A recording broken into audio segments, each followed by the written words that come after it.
सतनाम करता पुरख निर्भव निर्वैर अकाल मूरत अजूनी सैभं गुर प्रसाद जेता जियो पिंड सब तेरा तू अंतर जामी पुरख भगवान दासन दास कह जान नानक जेहा तू कराहे तेहा हाँ करें वख्यान दासन दास कह जान नानक जेहा तू कराहे तेहा हाँ करें वख्यान तेरे कवन कवन गुण कह गावा तू साहिब गुणी निदाना तुमरी महिमा वर्ण ना साको तू ठाकुर ऊच भगवाना तुमरी महिमा वर्ण ना साको तू ठाकुर ऊच भगवाना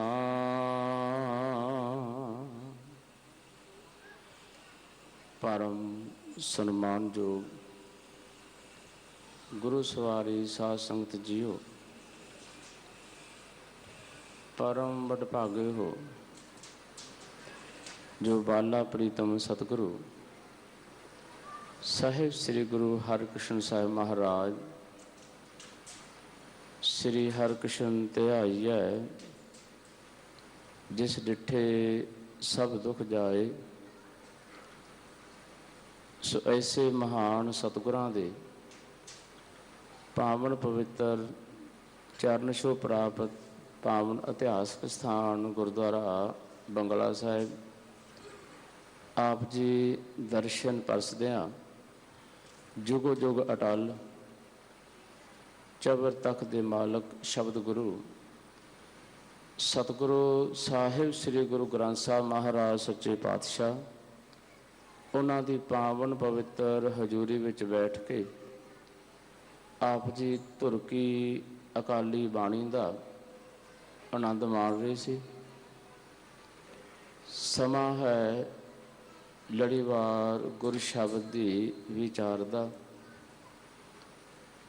गुर शब्द की विचार तो पहला कलगीधर साहिब सतगुरु साहिब श्री गुरु गोबिंद सिंह महाराज की बख्शी हुई फतेह की सांझ करिए। वाहिगुरू जी का खालसा वाहिगुरू जी की फतेह। एक पावन पवित्र शब्द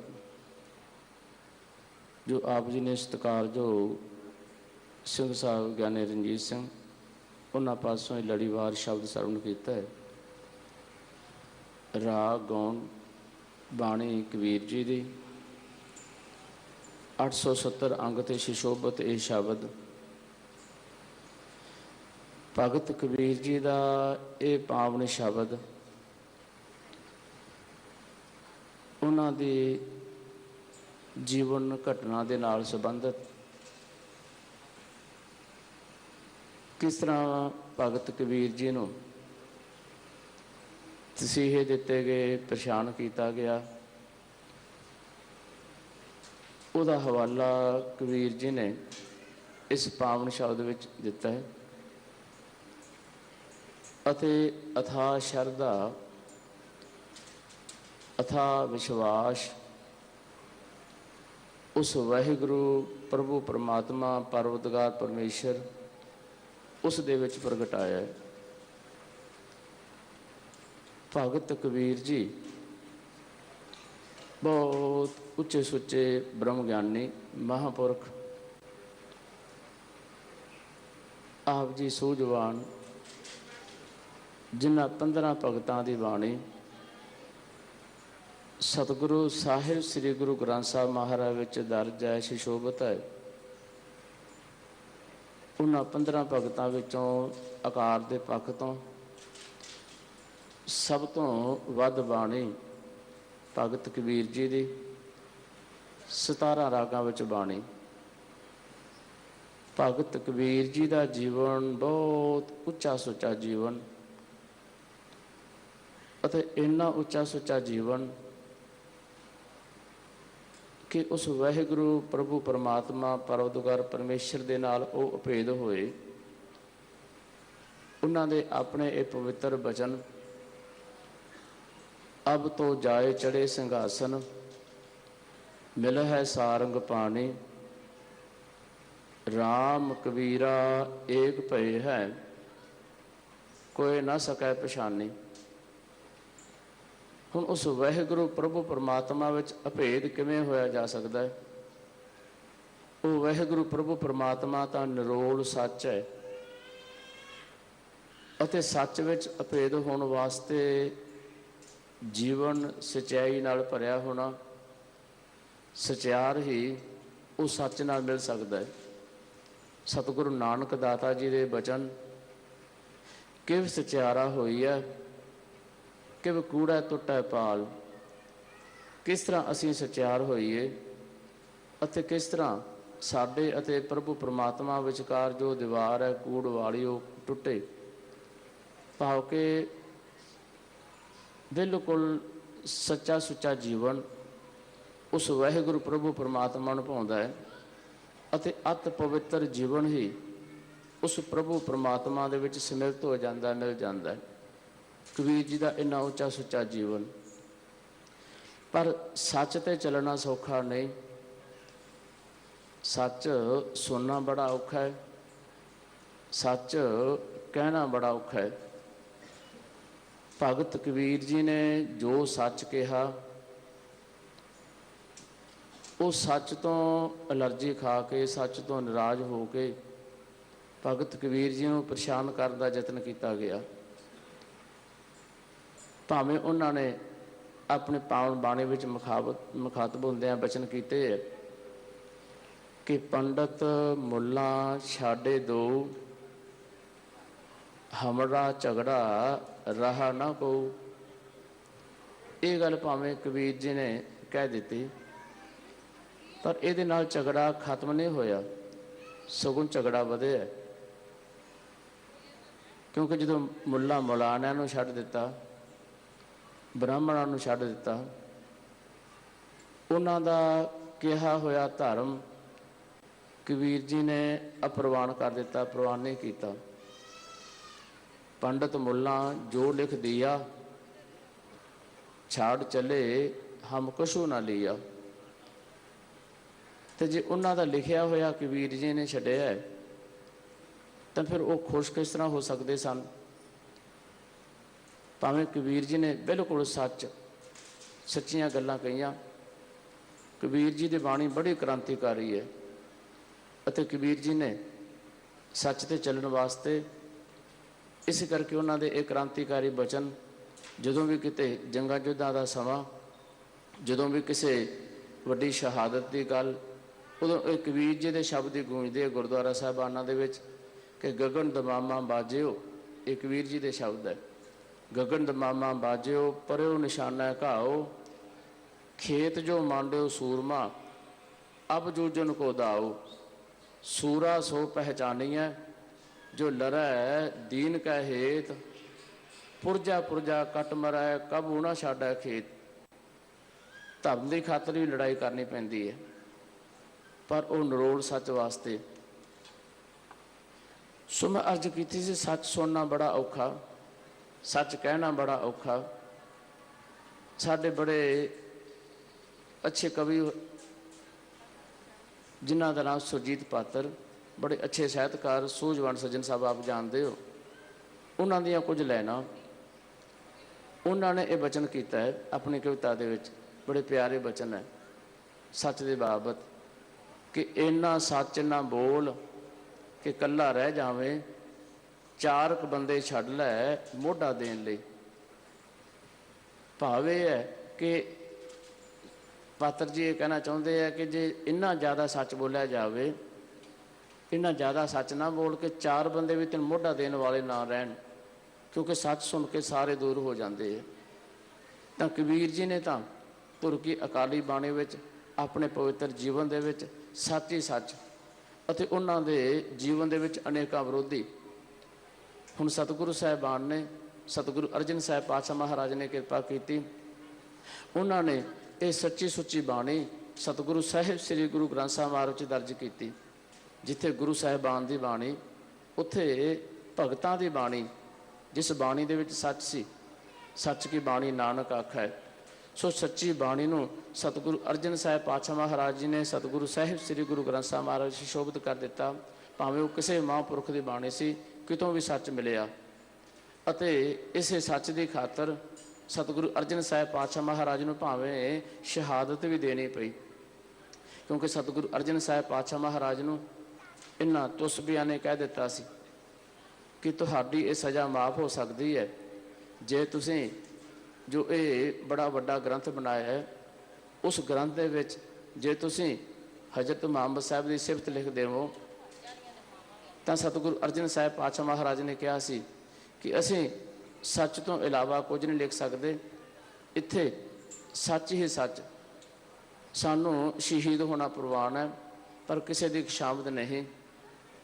सो मैं अर्ज कर रहा सा कि सच जीवन दे विच होना अत जरूरी, अते जिन्नी देर तक जीवन में सच नहीं उन्नी देर तक वो वाहिगुरू प्रभु परमात्मा दे नाल नज़दीकी नहीं।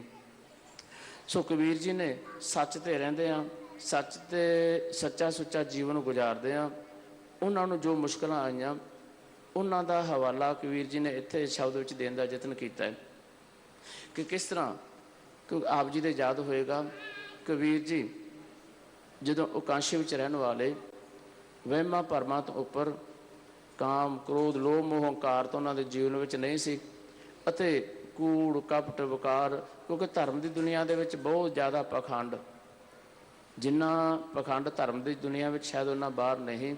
पर कबीर जी ने इस धर्म तो बड़ा क्रांतिकारी आवाज़ उठाई अते जिन्हां ने धर्म का गलबा पा के लोकां नूं ठगण का यतन कीता सी अते सदियां तो ठगदे आ रहे सन, वो हुण सारे दे सारे नाराज़ होए।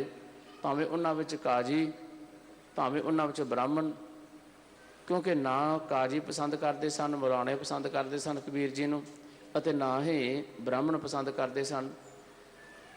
भावें कबीर जी दे जीवन बाबत अनेकां तरह का वावेला खड़ा है। भगत कबीर जी वर्गे महापुरख उन्हां दे जीवन नूं झूठ विच लबेड़न का यतन किया गया, उन्हां दे जीवन नूं धुंधला किया गया। उन्हां दा जो संसारी इतिहास है उहदे विच अनेकां तरह दीयां गड़बड़ां, सही इतिहास कबीर जी का मिलना बहुत खोज का विषय है। हुण कबीर जी का जन्म किवें होया, उन्हां दे माता पिता का की नाम सी, इहदे बाबत अनेकां तरह के झगड़े, पर इन्ना तां सरप्रवानत है कि कबीर जी कांशी विच रहे, माता पिता ने पालिया, पालतू पुत्र बना के अपना पालिया, इन्नी गल तां प्रसिद्ध है। सो खैर कबीर जी ने सच की आवाज़ उठाई अते कूड़ कपट वहम भरम पखंड इन्हां दा जोरदार खंडन किया। हुण जदों कबीर जी ने अपने मुखारबे तो यह बचन कहे कि गल साढ़े तै तै धोतियाँ तेहरे पाए न तग, गली जिना जब मालियाँ ते लोटे हाथ नबग, कोई हर के संत ना आखियाँ बनारस के ठग। हुण जदों इस तरह के क्रांतिकारी लफ्ज कहने, हुण जदों किसी ने बड़ा वड्डा चोला पाया होवे, चिट्टे वस्त्र पाए होण, पीले वस्त्र पाए होण, बड़ा वड्डा चोला होवे, वड्डियां वड्डियां माला पाइयां होण, ते उहनूं सीधा सामने तौर पर पखंडी कह देवो तां उहनूं तां अग लगेगी ना। हुण इहो जिहे जो पखंडी सन जिन्हां ने सिर्फ बाहरी चोला पाया होया सी, सिर्फ बाहरी लिबास उन्हां दा धर्म वाला।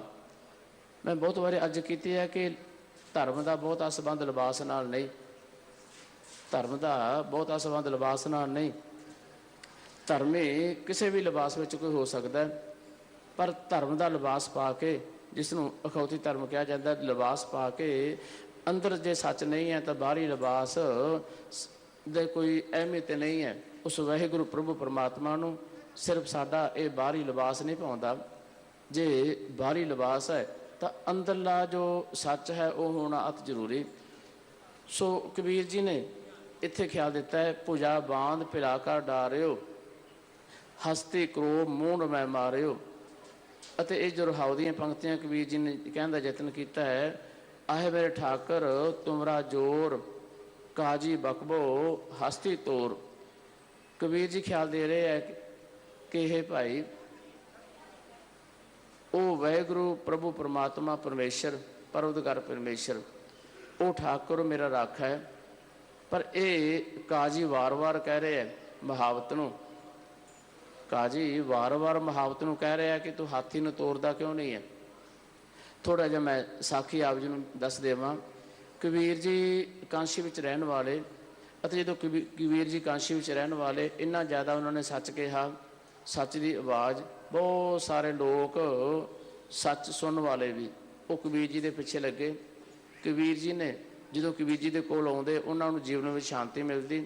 ਜਦੋਂ ਉਹ ਮੁੱਲਾਂ ਮੁਲਾਣਿਆਂ ਕੋਲ ਜਾਂਦੇ, ਪੰਡਤਾਂ ਕੋਲ ਜਾਂਦੇ, ਤਾਂ ਉਹਨਾਂ ਦੇ ਜੀਵਨ ਦੇ ਵਿੱਚ ਅਨੇਕਾਂ ਤਰ੍ਹਾਂ ਦੇ ਵਹਿਮ, ਅਨੇਕਾਂ ਤਰ੍ਹਾਂ ਦੇ ਭਰਮ, ਉਹਨਾਂ ਦੇ ਜੀਵਨ ਦੇ ਵਿੱਚ ਦੁੱਖ, ਅਤੇ ਜਦੋਂ ਕਬੀਰ ਜੀ ਕੋਲ ਆਉਂਦੇ ਉਹਨਾਂ ਦਾ ਮਨ ਸ਼ਾਂਤ ਹੋ ਜਾਂਦਾ। ਇਸ ਤਰ੍ਹਾਂ ਕਬੀਰ ਜੀ ਦੀ ਮਹਿਮਾ ਵੱਧਦੀ ਗਈ।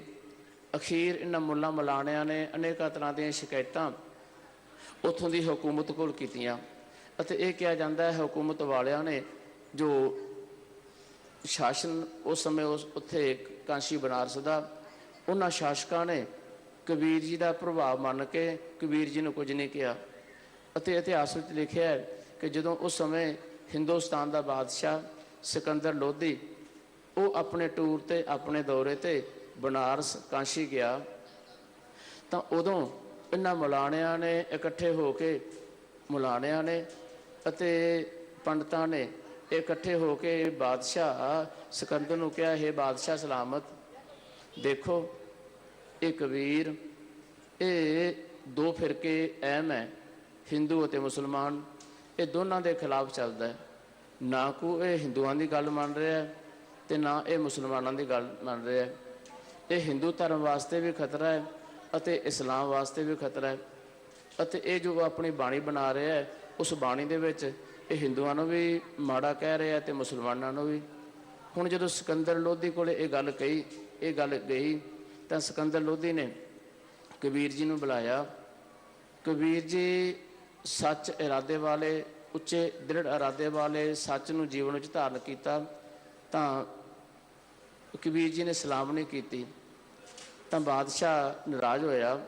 ਸਿਕੰਦਰ ਲੋਧੀ ਕਹਿਣ ਲੱਗਾ, ਹੈ ਕਬੀਰ, ਤੇਰੇ ਖਿਲਾਫ ਇੰਨੀਆਂ ਸ਼ਿਕਾਇਤਾਂ ਅਤੇ ਤੂੰ ਹੁਣ ਮੇਰੇ ਸਾਹਮਣੇ ਆਇਆ, ਸਲਾਮ ਨਹੀਂ ਕੀਤੀ, ਨਾ ਤੂੰ ਝੁਕਿਆ। ਤਾਂ ਕਬੀਰ ਜੀ ਨਿਧੜਕ ਹੋ ਕੇ ਕਹਿਣ ਲੱਗੇ, ਹੈ ਬਾਦਸ਼ਾਹ, ਸਲਾਮ ਮੈਨੂੰ ਕਰਨੀ ਨਹੀਂ ਆਉਂਦੀ, ਝੁਕਣਾ ਮੇਰੇ ਗੁਰੂ ਨੇ ਮੈਨੂੰ ਸਿਖਾਇਆ ਨਹੀਂ ਹੈ, ਮੈਂ ਝੁਕਣਾ ਨਹੀਂ ਹੈ। ਝੁਕੂੰਗਾ ਤਾਂ ਉਸ ਪਰਉਦਗਾਰ ਪਰਮੇਸ਼ਰ ਪਰਮਾਤਮਾ ਦੇ ਅੱਗੇ ਜਾਂ ਆਪਣੇ ਗੁਰੂ ਦੇ ਅੱਗੇ ਝੁਕ ਸਕਦਾ ਹੈ, ਪਰਉਦਗਾਰ ਪਰਮੇਸ਼ਰ ਦੇ ਅੱਗੇ ਝੁਕ ਸਕਦਾ ਹੈ, ਕਿਸੇ ਸੰਸਾਰੀ ਤਾਕਤ ਦੇ ਅੱਗੇ ਮੈਂ ਨਹੀਂ ਝੁਕਾਂਗਾ, ਬਾਕੀ ਸਲਾਮ ਮੈਨੂੰ ਕਰਨੀ ਨਹੀਂ ਆਉਂਦੀ।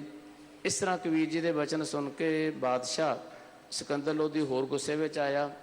ਅਖੀਰ ਮੁੱਲਾਂ ਮਲਾਣਿਆਂ ਨੇ, ਪੰਡਤਾਂ ਨੇ ਚੁੱਕਿਆ ਕਿ ਦੇਖੋ ਬਾਦਸ਼ਾਹ ਸਲਾਮਤ, ਇਹ ਕਿੰਨਾ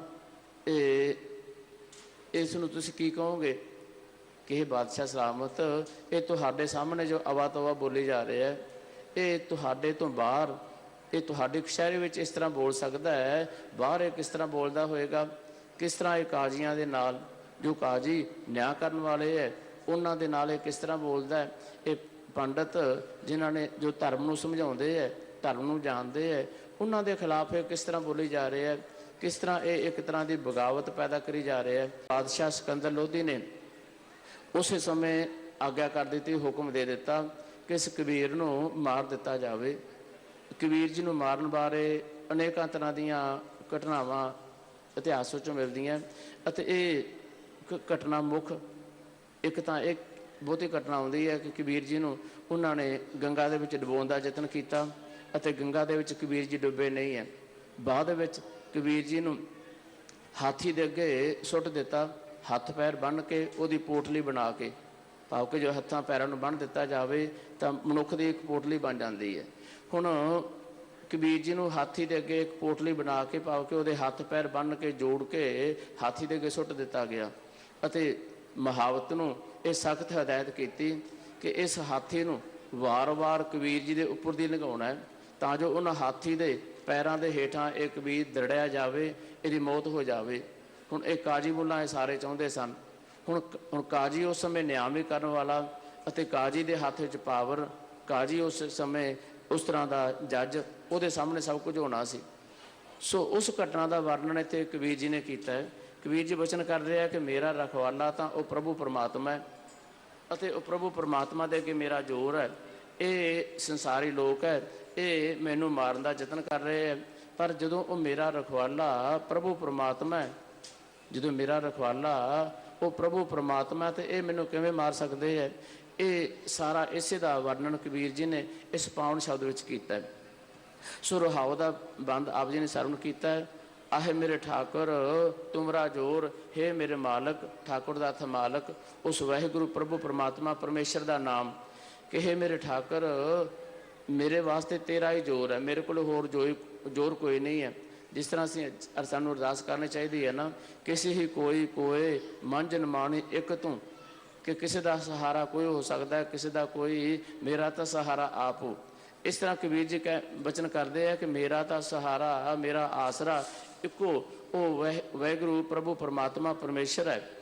ਹੁਣ ਕਾਜੀ ਵਾਰ-ਵਾਰ ਕਹਿ ਰਹੇ ਹੈ ਮਹਾਵਤ ਨੂੰ ਕਿ ਇਹ ਮਹਾਵਤ ਜਲਦੀ ਜਲਦੀ ਹਾਥੀ ਨੂੰ ਤੋੜ ਅਤੇ ਜਿੰਨਾ ਵੀ ਹੋ ਸਕਦਾ ਹੈ ਇਸ ਕਬੀਰ ਦੇ ਉੱਪਰ ਚੜਾ।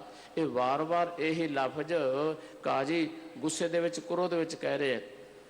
ਕਬੀਰ ਜੀ ਆਰੰਭ ਦੇ ਵਿੱਚ ਬਚਨ ਕਰਦੇ ਹੈ, ਭੁਜਾ ਬਾਂਧ ਭਿਲਾ ਕਰ ਡਾਰਿਓ। ਭੁਜਾ ਦਾ ਅਰਥ ਹੈ ਬਾਹਾਂ, ਬਾਹਾਂ ਬੰਨ੍ਹ ਕੇ ਕਬੀਰ ਜੀ ਦੀਆਂ ਭਿਲਾ, ਢੇਲਾ ਬਣਾ ਕੇ, ਢੀਂ ਬਣਾ ਕੇ, ਇੱਕ ਪੋਟਲੀ ਬਣਾ ਕੇ, ਭੁਜਾ ਬਾਂਧ ਭਿਲਾ ਕਰ ਡਾਰਿਓ। ਹੁਣ ਕਬੀਰ ਜੀ ਦੀ ਪੋਟਲੀ ਬੰਨ੍ਹ ਕੇ, ਕਬੀਰ ਜੀ ਦੇ ਹੱਥ ਪੈਰ ਬੰਨ੍ਹ ਕੇ ਹਾਥੀ ਦੇ ਅੱਗੇ ਸੁੱਟ ਦਿੱਤਾ ਗਿਆ, ਢੀਂ ਬਣਾ ਕੇ, ਇੱਕ ਪੋਟਲੀ ਬਣਾ ਕੇ, ਅਤੇ ਹਾਥੀ ਨੂੰ ਉਹਦੇ ਸਿਰ 'ਤੇ ਕੁੰਡਾ ਮਾਰਿਆ ਗਿਆ ਕ੍ਰੋਧ ਦੇ ਨਾਲ, ਗੁੱਸੇ ਦੇ ਨਾਲ, ਤਾਂ ਜੋ ਹਾਥੀ ਕ੍ਰੋਧ ਵਿੱਚ ਆਵੇ ਅਤੇ ਆਪਣੇ ਅੱਗੇ ਪਏ ਕਬੀਰ ਜੀ ਨੂੰ ਉਹ ਲੁਤਾੜ ਦੇਵੇ। ਹਸਤੀ ਕੋਪ ਮੂੰਹ ਮੈਂ ਮਾਰਿਓ।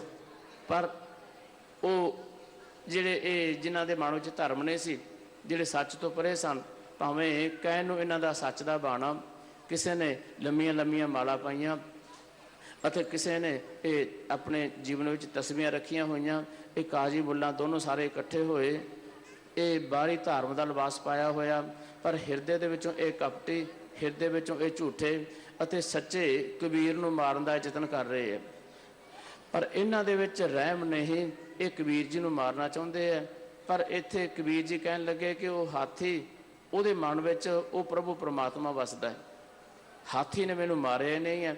ਕਬੀਰ ਜੀ ਵਾਰ-ਵਾਰ ਹਾਥੀ ਦੇ ਸਿਰ 'ਤੇ ਕੁੰਡਾ, ਮਾਫ ਕਰਨਾ, ਮਹਾਵਤ ਵਾਰ-ਵਾਰ ਹਾਥੀ ਦੇ ਸਿਰ 'ਤੇ ਕੁੰਡਾ ਮਾਰਦਾ ਹੈ, ਵਾਰ-ਵਾਰ ਉਹਨੂੰ ਭਜਾਉਣ ਦਾ ਯਤਨ ਕਰਦਾ ਹੈ, ਪਰ ਹਾਥੀ ਦੌੜ ਕੇ ਹੋਰ ਪਾਸੇ ਚਲੇ ਜਾਂਦਾ ਹੈ। ਹਸਤੀ ਭਾਕੈ ਚੀਸਾ ਮਾਰੈ, ਚੀਕਾਂ ਮਾਰਦਾ ਹੋਇਆ, ਦੌੜਦਾ ਹੋਇਆ ਹਾਥੀ ਹੋਰ ਪਾਸੇ ਚਲਾ ਜਾਂਦਾ ਹੈ। ਭਾਵ ਕਿ ਹਾਥੀ ਇਹ ਸਮਝ ਰਿਹਾ ਹੈ ਇਹ ਮੂਰਤਕ ਹੈ, ਹੋਂ ਬਲਿਹਾਰ ਹੈ, ਮੈਂ ਤਾਂ ਇਸ ਬੰਦੇ ਤੋਂ ਕੁਰਬਾਨ ਜਾਣਾ। ਹਾਥੀ ਨੂੰ ਇੰਨੀ ਸੋਝੀ, ਇਨਸਾਨਾਂ ਨੂੰ ਉਹਨਾਂ ਨੂੰ ਸੋਝੀ ਨਹੀਂ ਆਈ, ਕਿਉਂਕਿ ਇਨਸਾਨੀਅਤ ਉਹਨਾਂ ਜੀਵਨ ਦੇ ਵਿੱਚ ਨਹੀਂ। ਉਹਨਾਂ ਦੇ ਜੀਵਨ ਦੇ ਵਿੱਚ ਵਹਿਮ ਭਰਮ ਪਖੰਡ ਕੂੜ ਕਬਾੜ ਸਾਰਾ ਭਰਿਆ ਹੋਇਆ। ਉਹਨਾਂ ਦੇ ਜੀਵਨ 'ਚ ਸੱਚ ਹੈ ਹੀ ਨਹੀਂ ਅਤੇ ਉਹਨਾਂ ਦੇ ਜੀਵਨ ਵਿੱਚ ਸੱਚ ਨਹੀਂ ਸੀ ਅਤੇ ਹਾਥੀ ਨੂੰ ਸਗੋਂ ਇੱਥੇ ਕਬੀਰ ਜੀ ਕਹਿ ਰਹੇ ਆ, ਹਾਥੀ ਦੇ ਮਨ ਵਿੱਚ ਕਿਤੇ ਸੱਚ ਸੀ, ਉਹ ਸੱਚ ਦੀ ਕਦਰ ਕਰਨ ਵਾਲਾ ਸੀ। ਹੁਣ ਸੱਚ ਨੂੰ ਮੰਨਣ ਵਾਲਾ ਇਹ ਹਾਥੀ ਵਾਰ-ਵਾਰ ਭੱਜ ਰਿਹਾ, ਉਹ ਵਾਰ-ਵਾਰ ਸਿਰ 'ਤੇ ਕੁੰਡਾ ਮਾਰ ਕੇ ਅੱਗੇ ਲੈ ਕੇ ਆ ਰਹੇ ਹੈ। ਪਰ ਹਾਥੀ ਮਾਨੋ ਮੇਰਾ ਸਤਿਕਾਰ ਕਰਦਾ ਹੋਇਆ ਉਹ ਵਾਰ-ਵਾਰ ਦੌੜਦਾ ਜਾ ਰਿਹਾ, ਪਰ ਮੇਰੇ ਕੋਲ ਨਹੀਂ। ਅੱਗੇ ਬਚਨ ਕਹਿ ਰਹੇ ਹੈ, ਰੇ ਮਹਾਵਤ ਤੁਝ ਡਾਰੋਂ ਕਾਟ, ਇਸੈ ਤਰਾਵੋ ਘਾਲੋਂ ਸਾਟ। ਹੁਣ ਕਾਜੀ ਗੁੱਸੇ ਵਿੱਚ ਆਇਆ ਹੋਇਆ, ਕਿਉਂਕਿ ਕਾਜੀ ਉਹਨਾਂ ਸਮੇਂ ਦੇ ਵਿੱਚ ਇੱਕ ਜੱਜ ਵੀ ਸੀ, ਹੁਕਮਰਾਨ ਵੀ ਹੋਇਆ ਕਰਦਾ ਸੀ। ਕਾਜੀ ਕਹਿਣ ਲੱਗਾ, ਹੈ ਮੁਹਾਵਤ, ਜੇ ਤੂੰ ਹਾਥੀ ਨੂੰ ਗੁੱਸੇ ਦੇ ਨਾਲ ਅੱਗੇ ਨਾ ਲੈ ਕੇ ਆਏਗਾ, ਜੇ ਇਸ ਤੇ ਤੂੰ ਹਮਲਾ ਹਾਥੀ ਨੂੰ ਜੇ ਤੂੰ ਇਹਦੇ ਸਿਰ ਤੇ ਵਾਰ-ਵਾਰ ਕੁੰਡਾ ਨਾ ਮਾਰੇਗਾ, ਤੂੰ ਕਬੀਰ ਜੀ ਨੂੰ ਹਾਥੀ ਦੇ ਪੈਰਾਂ ਥੱਲੇ ਨਾ ਲਤਾੜੇਗਾ ਨਾ, ਤਾਂ ਫਿਰ ਵੇਖ ਰਾ ਤੇਰਾ ਮੈਂ ਕੀ ਹਾਲ ਕਰਦਾ। ਮੈਂ ਕਬੀਰ ਜੀ ਨੂੰ ਨਹੀਂ, ਫਿਰ ਤੈਨੂੰ ਮਾਰ ਦੇਣਾ। ਇਸੇ ਤਰ੍ਹਾਂ ਉਹ ਕਾਲੋ ਸਾਟ ਇਹਦੇ ਸਿਰ ਸੱਟ ਮਾਰ ਹਾਥੀ ਦੇ, ਭਾਵ ਕੇ ਕੁੰਡਾ ਮਾਰ, ਅਤੇ ਜੇ ਤੂੰ ਇਸ ਤਰ੍ਹਾਂ ਨਾ ਕੀਤਾ ਫਿਰ ਮੈਂ ਤੈਨੂੰ ਮਾਰ ਦੇਣਾ, ਤੈਨੂੰ ਕੱਟ ਦੇਣਾ। हे ਮੁਹਾਵਤ, ਤੂੰ ਡਾਰੋਂ ਕਾਟ, ਮੈਂ ਤੈਨੂੰ ਕੱਟ ਦੇਣਾ। ਡਰਾਵਾ ਦੇ ਰਿਹਾ ਕਾਜੀ ਕਿ ਜੇ ਤੂੰ ਕਬੀਰ ਨੂੰ ਹਾਥੀ ਦੇ ਪੈਰਾਂ ਥੱਲੇ ਨਾ ਲਤਾੜਿਆ ਤਾਂ ਫਿਰ ਮੈਂ ਤੈਨੂੰ ਕੱਟ ਦੇਣਾ। ਇਸ ਤਰ੍ਹਾਂ ਕਾਜੀ ਵਾਰ-ਵਾਰ ਜੋ ਲਾ ਰਿਹਾ, ਹਸਤ ਨਾ ਤੋਰੈ ਧਰੈ ਧਿਆਨ, ਵਾਂ ਕਹਿ ਹਿਰਦੈ ਬਸੈ ਭਗਵਾਨ। ਉਹ ਮੁਹਾਵਤ ਜ਼ੋਰ ਲਾ ਰਿਹਾ। ਕਾਜੀ ਦਾ ਡਰ ਵੀ ਮੁਹਾਵਤ ਦੇ ਮਨ ਵਿੱਚ ਹੈ, ਅਤੇ ਡਰਿਆ ਹੋਇਆ ਉਹ ਮੁਹਾਵਤ ਹਾਥੀ ਨੂੰ ਵਾਰ-ਵਾਰ ਕਬੀਰ ਜੀ ਦੇ ਉੱਪਰ ਚੜ੍ਹਾਉਣ ਦਾ ਯਤਨ ਕਰ ਰਿਹਾ। ਪਰ ਕਬੀਰ ਜੀ ਬਚਨ ਕਰਦੇ ਆ ਕਿ ਹਾਥੀ ਦੇ ਮਨ ਵਿੱਚ ਪਤਾ ਨਹੀਂ ਕੀ ਪਰਮੇਸ਼ਰ ਨੇ ਪਤਾ ਨਹੀਂ ਮੈਨੂੰ ਬਚਾਉਣਾ ਸੀ, ਕਿਉਂਕਿ ਮੇਰਾ ਜ਼ੋਰ ਤਾਂ ਇਹਦੇ ਬਾਦਸ਼ਾਹ ਦੇ ਅੱਗੇ ਨਹੀਂ, ਇਹਨਾਂ ਕਾਜ਼ੀਆਂ ਪੰਡਤਾਂ ਨੇ ਮੇਰੀ ਗੱਲ ਸੁਣਨੀ ਨਹੀਂ, ਕਿਉਂਕਿ ਮੇਰੇ ਜੀਵਨ ਵਿੱਚ ਮਾਲਕ ਨੇ ਸੱਚ ਭਰਿਆ ਹੈ। ਇਸ ਕਰਕੇ ਮੇਰਾ ਜ਼ੋਰ ਤਾਂ ਸਿਰਫ ਉਸ ਪ੍ਰਭੂ ਪਰਮਾਤਮਾ ਵੱਲ ਸੀ, ਅਤੇ ਪਰਮਾਤਮਾ ਨੇ ਹਾਥੀ ਨੂੰ ਐਸਾ ਪ੍ਰੇਰਿਆ, ਹਾਥੀ ਅੱਗੇ ਤੁਰਦਾ ਹੀ ਨਹੀਂ ਹੈ। ਹਾਥੀ ਅੱਗੇ ਤੁਰਦਾ ਹੀ ਨਹੀਂ ਹੈ, ਕਿਉਂਕਿ ਉਹਦੇ ਵਿੱਚ ਰੱਬ ਵਸ ਰਿਹਾ, ਅਤੇ ਉਹ ਰੱਬ ਹਾਥੀ ਮੇਰੇ ਵਿੱਚ ਵੀ ਵੇਖ ਰਿਹਾ। ਕਿਆ ਅਪਰਾਧ ਸੰਤ ਹੈ ਕੀਨਾ, ਬਾਦ ਪੋਟ ਕੁੰਚਰ ਕੋ ਦੀਨਾ। ਹੁਣ ਕਬੀਰ ਜੀ ਕਹਿ ਰਹੇ ਹੈ ਕਿ ਮੇਰੇ ਵਰਗੇ ਰੱਬ ਦੇ ਪਿਆਰੇ ਨੇ ਕੀ ਅਪਰਾਧ ਕੀਤਾ। ਮੈਂ ਅਪਰਾਧ ਕੋਈ ਨਹੀਂ ਕੀਤਾ, ਜੋ ਇਹਨਾਂ ਨੇ ਐਡੀ ਵੱਡੀ ਸਜ਼ਾ ਦੇਣ ਦਾ ਯਤਨ ਕੀਤਾ, ਮੇਰੀ ਪੋਟਲੀ ਬੰਨ੍ਹ ਕੇ ਮੈਨੂੰ ਢੀਂਵ ਵਰਗਾ ਬਣਾ ਕੇ ਹਾਥੀ ਦੇ ਅੱਗੇ ਸੁੱਟ ਦਿੱਤਾ। ਪਰ ਉਹ ਹਾਥੀ ਵੱਲ ਵੇਖੋ ਕਿ ਕੁੰਚਰ ਪੋਟ ਲੈ ਲੈ ਨਮਸਕਾਰ ਹੈ।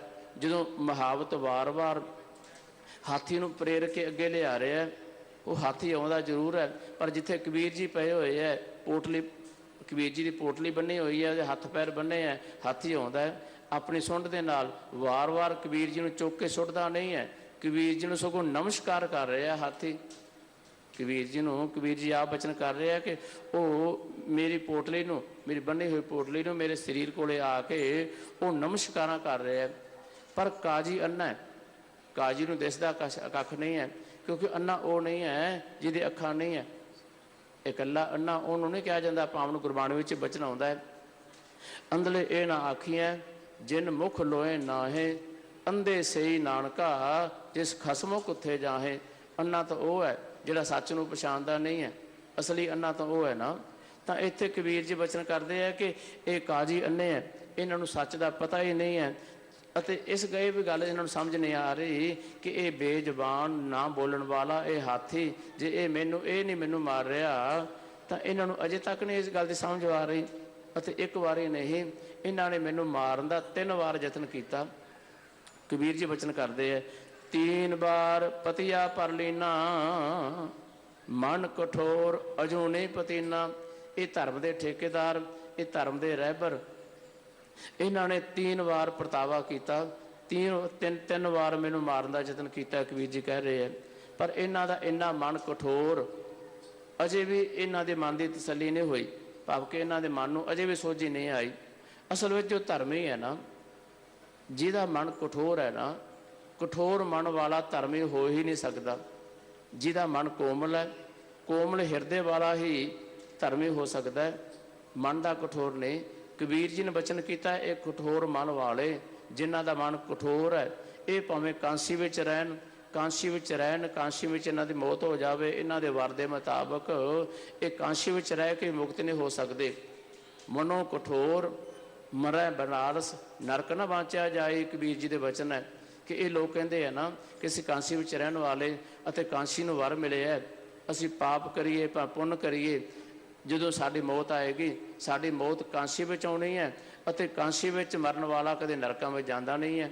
ਹੁਣ ਇਹਨਾਂ ਦੇ ਮਨ ਵਿੱਚ ਇਹ ਵਹਿਮ, ਪਰ ਕਬੀਰ ਜੀ ਕਹਿਣ ਲੱਗੇ ਨਹੀਂ, ਕਾਂਸੀ ਇਹ ਜ਼ਰੂਰੀ ਨਹੀਂ ਹੈ ਕਿ ਕਾਂਸੀ ਵਿੱਚ ਮਰਨ ਵਾਲਾ ਸੁਰਗਾਂ ਵਿੱਚ ਜਾਵੇ। ਇਹ ਤਾਂ ਸਗੋਂ ਰੱਬ ਦਾ ਪਿਆਰਾ, ਜਿਸ ਸ਼ਹਿਰ ਨੂੰ ਤੁਸੀਂ ਕਹਿ ਰਹੇ ਹੋ ਨਾ ਸਜ਼ਾ ਮਿਲੀ ਹੋਈ ਹੈ ਕਿ ਉੱਥੇ ਕੋਈ ਮਰੇਗਾ ਤਾਂ ਉਹ ਨਰਕਾਂ ਵਿੱਚ ਜਾਏਗਾ ਜਾਂ ਖੋਤੇ ਦੀ ਜੂਨ ਵਿੱਚ ਪਏਗਾ, पर कबीर जी कहने लगे नहीं, हर का संत मरै हड़ंबै सगली सैन तराई। कि प्रभु परमात्मा का सेवक वो तो भावें हड़ंबे वर्गे सरापे नगर में पैदा हो जाए, सरापे नगर के भी वो मौत हो जाए, वो आप नहीं तरदा, सगली वो तो पता नहीं किन्ने होरां नूं तार लैंदा है खेती छुट्टी नाल। हर का संत मरै हड़ंब है सगली सैन तराई, वो अपने संगी साथियों भी ना तार लैंदा है।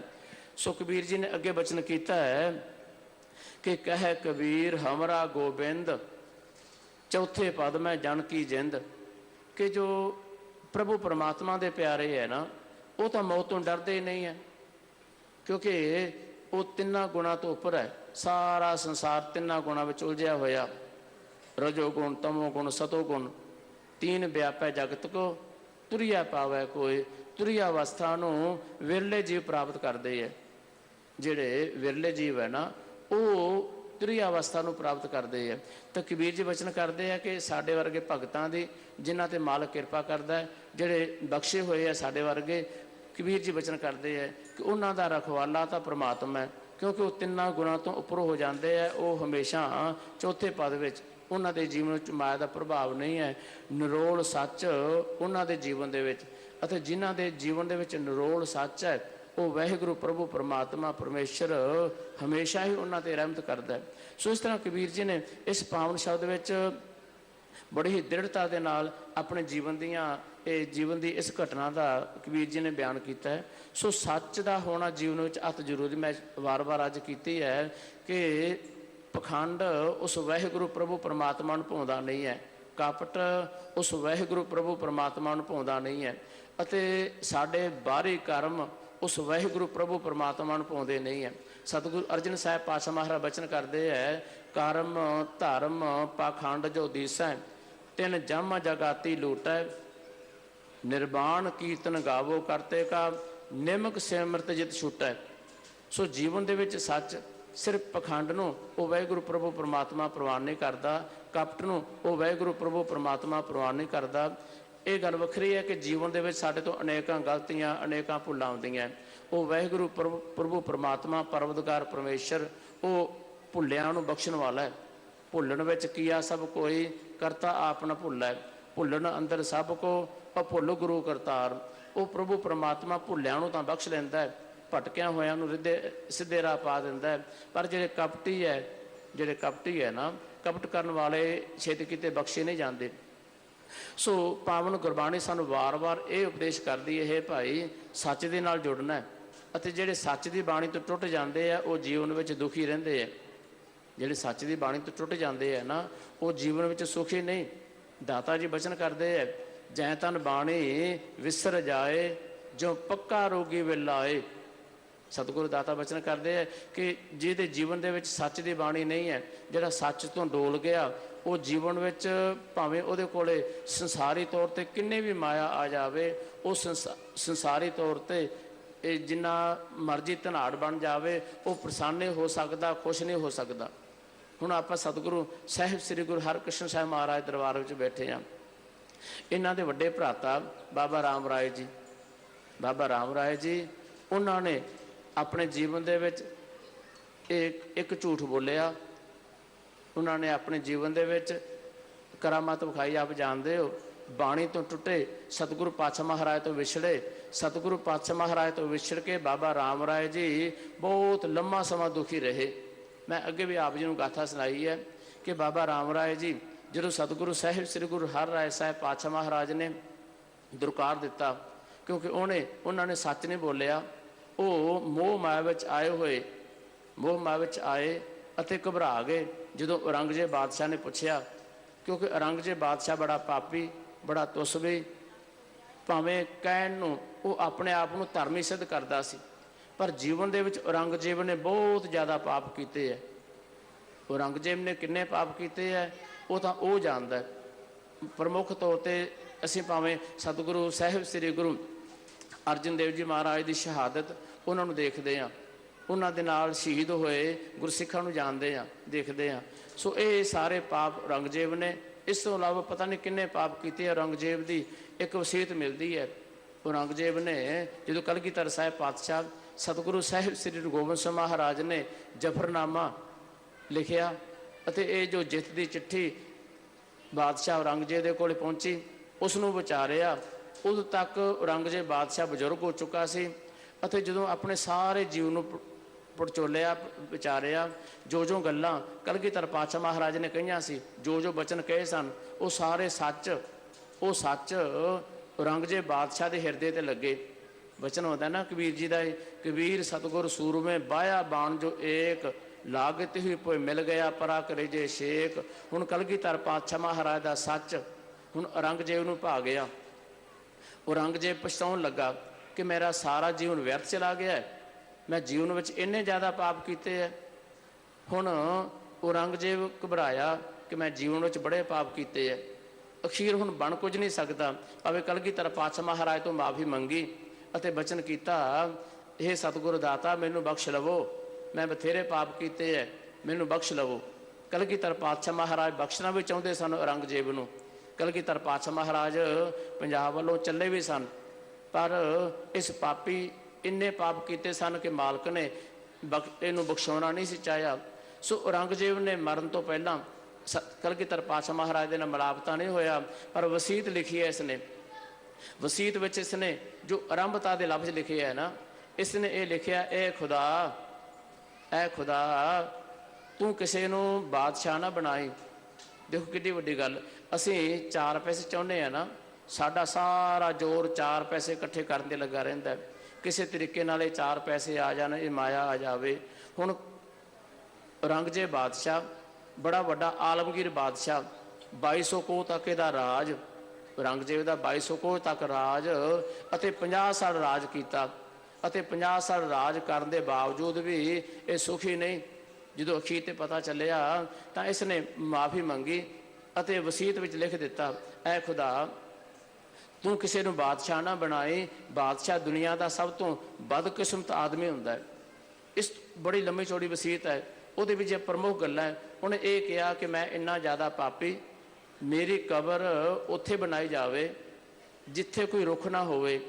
अगे लिख दिता कि रुख का तो रुख गल वखरी, उत्थे तां घाह भी नहीं होना चाहिए। मेरे वर्गे पापी की कबर धुप्पे सड़ती रहनी चाहिए है, रुख की छां नहीं अते ठंडा घाह भी नहीं होना चाहिए। ये मेरे वर्गे पापी की कबर धुप्पे सड़ेगी, हो सकता खुदा नूं तरस आ जाए, किसी वेले खुदा मैनूं बख्श लवे। ये औरंगजेब ने अपनी वसीयत में लिखिया है। सो औरंगजेब बड़ा कपटी, क्रोधी अते बड़ा तुसबी। हुण अखीर ते भावें ये पछताया, पर ये प्रभाव थले आके बाबा राम राय ने मिट्टी मुसलमान की, इत्थे मिट्टी बेईमान की, इत्थे झूठ बोल दिता सी। इत्थे बाबा राम राय जी ने जदों ये झूठ बोलिया, कह दिता कि हे बादशाह सलामत, मिट्टी मुसलमान की नहीं, ये तो मिट्टी बेईमान की है। बादशाह खुश होया, पर बादशाह तो खुश होया सतगुरु साहिब श्री गुरु हर राय साहब पातशाह महाराज नाराज होए।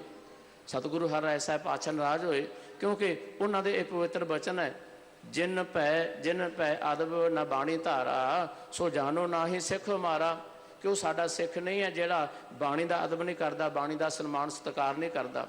हुण सतगुरु पातशाह महाराज ने जे इस सिखां वास्ते हिदायत की है तो फिर वो अपने पुत्र नूं किवें बख्श सकते सन। सतगुरु पातशाह महाराज ने स्नेहा भेज दिता राम राय जी नूं कि राम राय हुण साडा पुत्र नहीं है।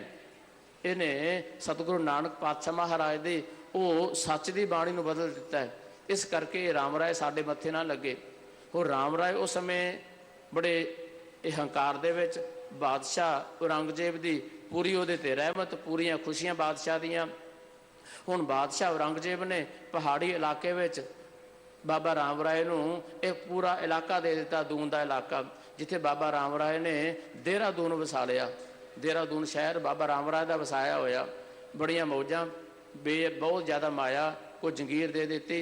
हुण बाबा राम राय संसारी पक्ष तो खुश पर अंदरों दुखी। कितना समा दुखी रहा। सतगुरु साहिब श्री गुरु हर राय साहब पातशाह महाराज का ज्योति जोत का समा सारा दुखी रहा। 8वें पातशाह महाराज का समा आया, फिर भी ये दुखी। 9वें पातशाह का समा, 9वें पातशाह महाराज की गुरता गद्दी का सारा समा लंघिया। 10वें पातशाह महाराज की गुरता गद्दी का काफ़ी समा लंघिया। अखीर ये दुखी का दुखी ਅਤੇ ਇਹਨੇ ਸੁਨੇਹਾ ਭੇਜਿਆ ਕਲਗੀਧਰ ਪਾਤਸ਼ਾਹ ਮਹਾਰਾਜ ਵੱਲ। ਜਦੋਂ ਸਤਿਗੁਰੂ ਪਾਤਸ਼ਾਹ ਮਹਾਰਾਜ ਪੌਂਟਾ ਸਾਹਿਬ ਵਾਲੇ ਪਾਸੇ ਗਏ, ਬੇਨਤੀ ਕੀਤੀ, ਸਤਿਗੁਰੂ ਦਾਤਾ ਮੈਂ ਬੜਾ ਦੁਖੀ ਹਾਂ, ਬਹੁਤ ਲੰਮਾ ਸਮਾਂ ਹੋਇਆ ਹੈ। ਸਤਿਗੁਰੂ ਪਿਤਾ ਜੀ ਸਤਿਗੁਰੂ ਨਾਨਕ ਦਾਤਾ ਦੀ 7ਵੀਂ ਜੋਤ ਦੇ ਵਾਰਸ ਹਨ ਮੇਰੇ ਪਿਤਾ ਜੀ। ਉਹਨਾਂ ਨੇ ਮੈਨੂੰ ਇਸ ਗੁਰੂ ਘਰ ਵਿੱਚੋਂ ਦੁਰਕਾਰਿਆ, ਕੱਢਿਆ, ਮੇਰੀਆਂ ਕਰਤੂਤਾਂ ਕਰਕੇ, ਮੇਰੇ ਪਾਪਾਂ ਕਰਕੇ। ਹੇ ਕਲਗੀਧਰ ਪਾਤਸ਼ਾਹ, ਆਪ ਸਤਿਗੁਰੂ ਨਾਨਕ ਪਾਤਸ਼ਾਹ ਮਹਾਰਾਜ ਦੇ 10ਵੀਂ ਜੋਤ ਦੇ ਵਾਰਸ ਹੈ, ਕਿਰਪਾ ਕਰਕੇ ਬਖਸ਼ ਲਵੋ। ਹੁਣ ਸਤਿਗੁਰੂ ਸਾਹਿਬ ਸ੍ਰੀ ਗੁਰੂ ਕਲਗੀਧਰ ਪਾਤਸ਼ਾਹ ਮਹਾਰਾਜ ਨੇ ਬਾਬਾ ਰਾਮ ਰਾਏ ਨੂੰ ਬਖਸ਼ ਦਿੱਤਾ ਸੀ। ਇਹ ਧਿਆਨ ਵਾਲੀ ਗੱਲ ਹੈ ਕਿ ਬਾਬਾ ਰਾਮ ਰਾਏ ਜੀ ਨੂੰ ਸਤਿਗੁਰੂ ਪਾਤਸ਼ਾਹ ਮਹਾਰਾਜ ਨੇ ਬਖਸ਼ ਦਿੱਤਾ ਸੀ। ਮੁਲਾਕਾਤ ਹੋਈ ਸੀ ਦਰਿਆ ਦੇ ਵਿੱਚ।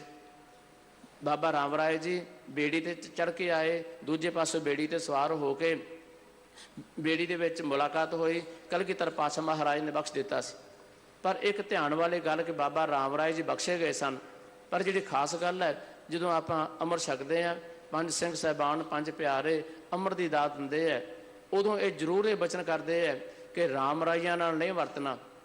ਜਿੱਥੇ ਧੀਰ ਮਲੀਏ ਰਾਮ ਰਾਈਏ, ਇਹ 5 ਪਿਆਰੇ 5 ਸਿੰਘ ਸਾਹਿਬਾਨ ਇਹ ਹਦਾਇਤ ਕਰਦੇ ਹੈ ਕਿ ਰਾਮ ਰਾਈਆਂ ਨਾਲ ਨਹੀਂ ਵਰਤਣਾ। ਦੇਖੋ ਕਿੱਡੀ ਵੱਡੀ ਗੱਲ, ਬਾਬਾ ਰਾਮ ਰਾਏ ਜੀ ਬਖਸ਼ੇ ਗਏ, ਬਾਬਾ ਰਾਮ ਰਾਏ ਜੀ ਬਖਸ਼ੇ ਗਏ ਸਨ, ਪਰ ਰਾਮ ਰਾਈਏ ਨਹੀਂ ਬਖਸ਼ੇ ਗਏ। ਧਿਆਨ ਰੱਖਣਾ, ਰਾਮ ਰਾਈਏ ਕਿਉਂਕਿ ਉਹ ਸੱਚ ਨਾਲ ਜੁੜੇ ਨਹੀਂ ਹੈ, ਉਹ ਗੁਰੂ ਘਰ ਵਿੱਚ ਆਏ ਨਹੀਂ ਹੈ, ਇਸ ਕਰਕੇ ਰਾਮ ਰਾਏ ਨੂੰ ਮੰਨਣ ਵਾਲੇ ਰਾਮ ਰਾਈਏ ਉਹ ਨਹੀਂ ਬਖਸ਼ੇ ਗਏ, ਬਾਬਾ ਰਾਮ ਰਾਏ ਬਖਸ਼ਿਆ ਗਿਆ ਸੀ। ਇੱਥੋਂ ਤੱਕ ਕਿ ਉਹਨਾਂ ਰਾਮ ਰਾਈਆਂ ਨੇ, ਉਹਨਾਂ ਮਸੰਦਾਂ ਨੇ ਬਾਬਾ ਰਾਮ ਰਾਏ ਨੂੰ ਵੀ ਇਹ ਵੀ ਇਤਿਹਾਸ ਵਿੱਚ ਲਿਖਿਆ ਕਿ ਰਜਾਈ ਵਿੱਚ ਘੁੱਟ ਕੇ ਉਹਨਾਂ ਨੇ ਮਾਰ ਦਿੱਤਾ ਸੀ।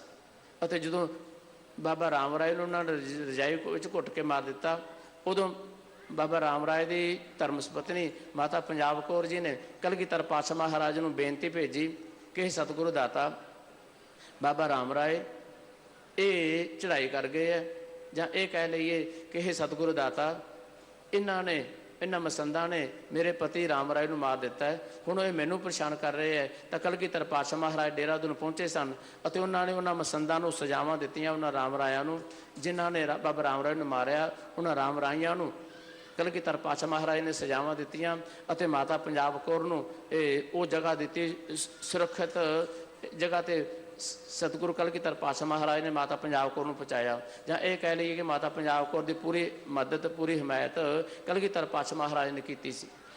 ਸੋ ਮੈਂ ਅਰਜ਼ ਕਰ ਰਿਹਾ ਕਿ ਸੱਚ ਜੀਵਨ ਦੇ ਵਿੱਚ ਹੋਣਾ ਜ਼ਰੂਰੀ। ਜਿੰਨੀ ਦੇਰ ਤੱਕ ਸਾਡੇ ਜੀਵਨ ਵਿੱਚ ਸੱਚ ਨਹੀਂ ਹੈ, ਉਸ ਵਾਹਿਗੁਰੂ ਪ੍ਰਭੂ ਪਰਮਾਤਮਾ ਦੇ ਅਸੀਂ ਨੇੜੇ ਨਹੀਂ ਜਾ ਸਕਦੇ।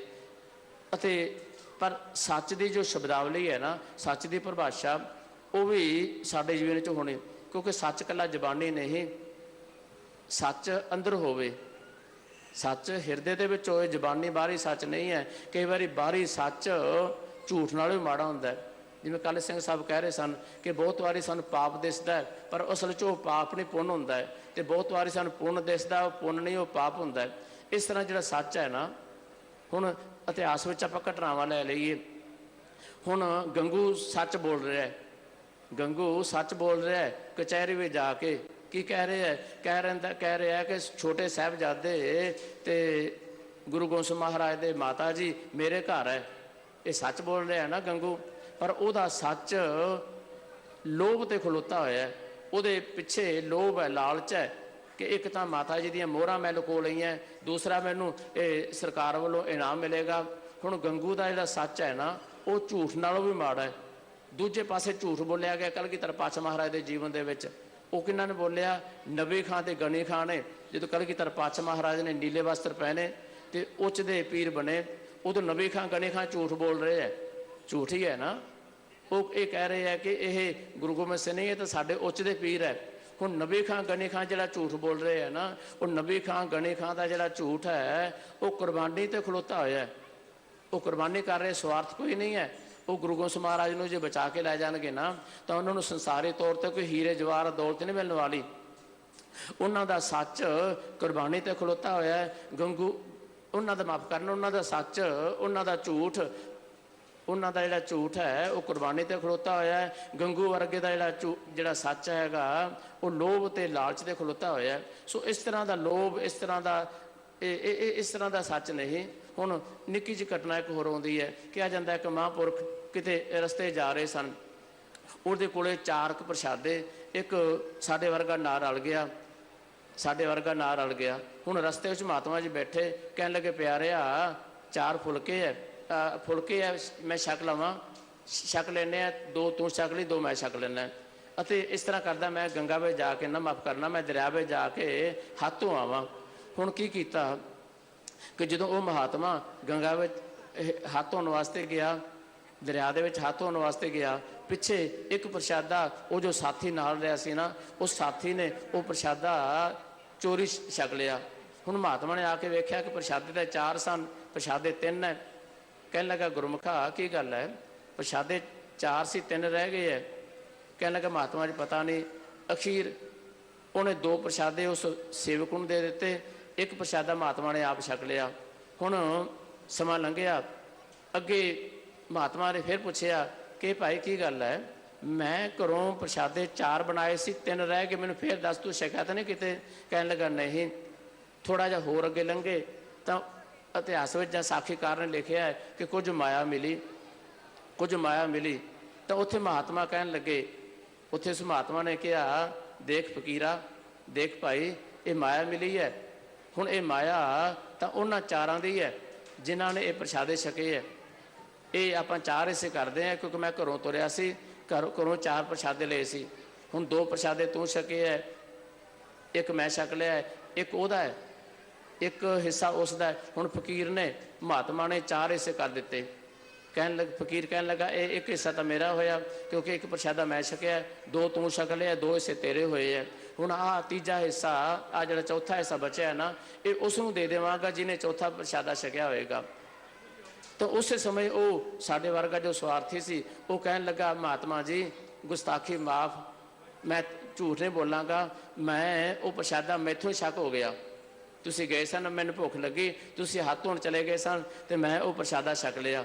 ਇਸ ਕਰਕੇ ਹੁਣ ਉੱਥੇ ਜੋ ਉਸਨੇ ਸੱਚ ਬੋਲਿਆ, ਉਹ ਸੱਚ ਕਿਉਂ ਬੋਲਿਆ? ਸਿਰਫ ਮਾਇਆ ਦੀ ਖਾਤਰ। ਹੁਣ ਇਸ ਤਰ੍ਹਾਂ ਦਾ ਸੱਚ ਵੀ ਨਹੀਂ। ਸੋ ਸੱਚ ਦੀ ਭਾਵਨਾ ਨੂੰ ਸਮਝਣਾ ਹੈ, ਝੂਠ ਦੀ ਭਾਵਨਾ ਨੂੰ ਸਮਝਣਾ ਹੈ। ਸੋ ਸਾਡੇ ਜੀਵਨ ਦੇ ਵਿੱਚ ਸੱਚ ਹੋਣਾ ਚਾਹੀਦਾ ਹੈ, ਅਤੇ ਸੱਚ ਤੋਂ ਬਿਨਾਂ ਜੀਵਨ ਦਾ ਪਾਰ ਉਤਾਰਾ ਨਹੀਂ ਹੈ। ਸੋ ਸਤਿਗੁਰ ਦਾਤਾ ਬਚਨ ਕਰਨ, ਅਸੀਂ ਆਪਣੇ ਜੀਵਨ ਦੇ ਵਿੱਚ ਜਿੰਨੀ ਦੇਰ ਤੱਕ ਸੱਚ ਨੂੰ ਧਾਰਨ ਨਹੀਂ ਕਰ ਸਕਦੇ ਨਾ, ਕੂੜ ਦੇ ਨਾਲ, ਕਪਟ ਦੇ ਨਾਲ, ਪਖੰਡ ਦੇ ਨਾਲ, ਲੋਭ ਦੇ ਨਾਲ, ਲਾਲਚ ਦੇ ਨਾਲ ਕਦੇ ਵੀ ਅਸੀਂ ਧਰਮੀ ਨਹੀਂ ਬਣ ਸਕਦੇ। ਅਸੀਂ ਆਪਣੇ ਜੀਵਨ ਦੇ ਵਿੱਚ ਸੱਚ ਲਿਆਉਣ ਦਾ ਯਤਨ ਕਰੀਏ। ਸਤਿਗੁਰੂ ਨਾਨਕ ਸਾਹਿਬ ਪਾਤਸ਼ਾਹ ਮਹਾਰਾਜ ਤੋਂ ਲੈ ਕੇ ਕਲਗੀਧਰ ਸਾਹਿਬ ਪਾਤਸ਼ਾਹ ਮਹਾਰਾਜ ਤੱਕ ਸਿਰਫ ਅਤੇ ਸਿਰਫ ਨਿਰੋਲ ਸੱਚ ਸਮਝਾਇਆ ਗਿਆ ਹੈ। ਨਿਰੋਲ ਸੱਚ ਦੀ ਖਾਤਰ 5ਵੇਂ ਪਾਤਸ਼ਾਹ ਮਹਾਰਾਜ ਨੇ ਸ਼ਹਾਦਤ ਦਿੱਤੀ ਹੈ, ਅਤੇ ਨਿਰੋਲ ਸੱਚ ਦੀ ਖਾਤਰ 9ਵੇਂ ਪਾਤਸ਼ਾਹ ਮਹਾਰਾਜ ਨੇ ਸ਼ਹਾਦਤ ਦਿੱਤੀ ਹੈ। ਸੋ ਸੱਚਾ ਸੁੱਚਾ ਜੀਵਨ ਅਸੀਂ ਬਸਰ ਕਰੀਏ। ਕਲਗੀਧਰ ਪਾਤਸ਼ਾਹ ਮਹਾਰਾਜ ਜਾਂ ਗੁਰੂ ਸਾਹਿਬਾਨ ਦਾਤਾ ਦੇ ਅੱਗੇ ਅਰਦਾਸ ਕਰਿਆ ਕਰੀਏ, ਸਤਿਗੁਰੂ ਦਾਤਾ ਕਿਰਪਾ ਕਰੋ, ਰਹਿਮਤ ਕਰੋ, ਸਾਡੇ ਜੀਵਨ ਦੇ ਵਿੱਚ ਸੱਚ ਆ ਜਾਵੇ। ਸੋ ਅਖੀਰ ਤੇ ਅਰਦਾਸ ਕਰੀਏ, ਵਿਸਰ ਨਾਹੀਂ ਦਾਤਾਰ, ਆਪਣਾ ਨਾਮ ਦੇਹੋ, ਗੁਣ ਗਾਵਾਂ ਦਿਨ ਰਾਤ, ਨਾਨਕ ਚਾਹੇ ਹੋ ਹੋਈਆਂ ਬੇਅੰਤ ਭੁੱਲਾਂ ਸੰਗਤਾਂ ਬਖਸ਼ਣ ਜੋਗ ਬਖਸ਼ ਲਵੋ ਜੀ। ਵਾਹਿਗੁਰੂ ਜੀ ਕਾ ਖਾਲਸਾ, ਵਾਹਿਗੁਰੂ ਜੀ ਕੀ ਫਤਿਹ।